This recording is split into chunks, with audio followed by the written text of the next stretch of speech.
process. So I made a thing, Emotional Support Rabbit, and so now behind the scenes, because these are fun to make and it shares stuff with you. So it all started as a song. Let's go to that. So I use this program called Guitar Pro 7. A friend showed it to me a long time ago, and I still use it because it's really good for guitars. I don't actually read guitar tabs that well at all, but I can write with them. And I wanted something that's just simple, but a little funny. And as long as I did my best death metal performance, the joke would work. And so I polished this stuff up in Guitar Pro just to get the instruments right. It's not perfect, but it's usable. And so I put that in some headphones and then I record the vocals.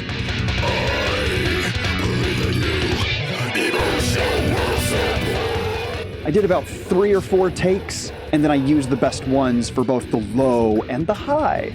And then I bring it over to FL Studio, which I only got recently.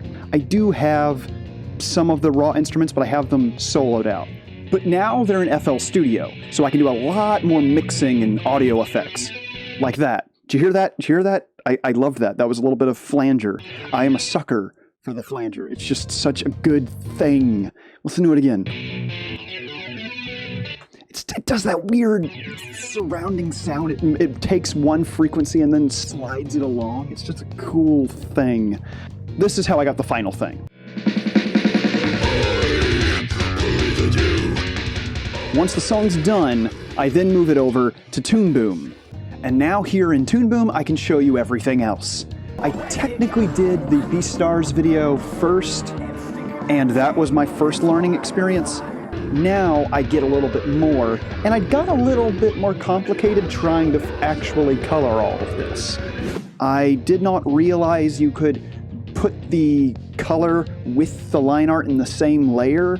So down here, I would make different tracks for both the lines and the colors. I did this a little bit also in my Hell of a Boss Luna video. That still isn't done yet, but by now that's pretty normal for me. So sometimes I needed to move the characters, sometimes I'd move the background, and I had to redo things several times just to figure out what I'm even doing. Sometimes I put lighting on its own layer, and then a shadow on its own layer, and I'm just layering all this stuff for like the glowing eyes, whenever there was blinding light or anything. I had to add another layer because I was like, I don't know what I'm doing. I'll just make a new layer. And that was kind of overwhelming the program. Just a quick reminder that I do stuff like this all the time, breaking down how I draw and paint in color over on my Patreon and posts on Twitter, just letting you know. Let's get back to it. And the very last step here was Premiere Pro. I wanted a certain look when it transitions from cute and soft and nice to suddenly intense metal. I added some sun rays right there. I made it kind of blinding light as it transitions here. And the font moves with it. That was another thing that half of these ideas I don't even plan. I don't think about it until I'm animating, which is a good example as to why you should just do it. Right there, I added a lens flare because, again, stock footage is useful, and I realized that it just adds to the transition, because coming up here, we've got more color. And again, those bluish shadows. The shadows are kind of blue, and the rest of it's reddish. And then the flames come up from the pyrotechnics. Having this lens flare, it like gives you a hint of orange, so that you expect the orange later on. It makes more sense.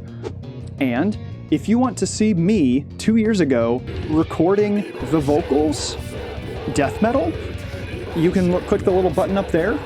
It's actually me doing it. Who knew? And the video itself, if you haven't seen for some reason, it is in the description below. Oh, hey there. Thanks for watching. I have a Patreon with art advice, I have a Twitter, I have a website, and subscribe if you want to see more. Bye-bye.